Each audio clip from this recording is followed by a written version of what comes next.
স্বেচ্ছাসেবকদের একটা দল নৌকা নিয়ে কিছুটা দূরে অবস্থান করছে। গলা সমান পানি সর্বত্র, কোনো কিনারা নেই কোথাও।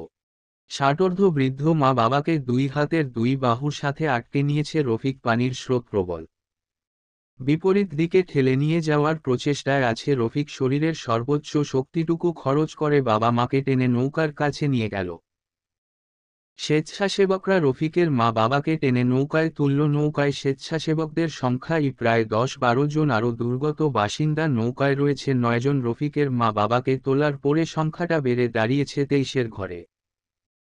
অথচ নৌকায় ধারণ ক্ষমতা ২০ জনের বেশি হবে না। একদিক প্রায় কাত হয়ে পড়েছে, রফিক উঠল না। নৌকায় আর একজনও ওঠানো সম্ভব হবে না। রফিকের মা বাবা কান্নাকাটি আহাজারি শুরু করলেন। মা আর বাবা দুজনের দুই হাত একত্র করে হাতের মুঠোয় ধরে রফিক ফিসফিসিয়ে বলল, জীবনে তো তোমাগো জন্য কিচ্ছু করতে পারি নাই আব্বা মা। তোমরা গায়ে গতরে খাইটে খাওয়াইছো, পড়াইছো, পড়াশোনা করাইছো, কিন্তু এই ঘুষখোরের সমাজে চাকরিটা করে আর তোমাগোরে খাওয়ানোর সুযোগ হয় নাই। বেকার থাকছি, তোমাগো জন্য কিচ্ছু করতে না পাইরা আফসোসে কত নির্ঘুম রাইত কাটছে। আজ তোমাগো জন্য কিছু করতে পারছি, এইটুকুন সান্ত্বনা অন্তত নিজেরে দিতে পারুম। যাও আব্বা মা, তোমরা নিরাপদে থাইকো, আমার চিন্তা কইরো না।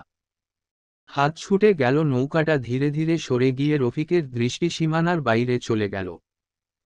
সঙ্গে সঙ্গে উজানো পানির স্রোতের টান রফিককে দূর দূরান্তে ভাসিয়ে নিয়ে যেতে লাগলো। সাঁতার জানে না রফিক। ঝাপসা দৃষ্টিতে দূরে ছোট আকৃতির নৌকাটা দেখতে লাগলো আর গলা সমান পানিতে ডুবে যেতে যেতে বলল, আর আমার আফসোস হইবে না আব্বা মা, তোমাগো জন্য কিচ্ছু না করণের আফসোস হইবে না। আমি না থাকলেও চলবে, তোমরা ভালো থাইকো। এবার থাইকা আমার শান্তির ঘুম হইবে। বাইচা থাকলে হয় বিছানায়, আর ইরা গেলে কবরে। প্রতিদান ঝিলিক _ মল্লিক। অনুগোল।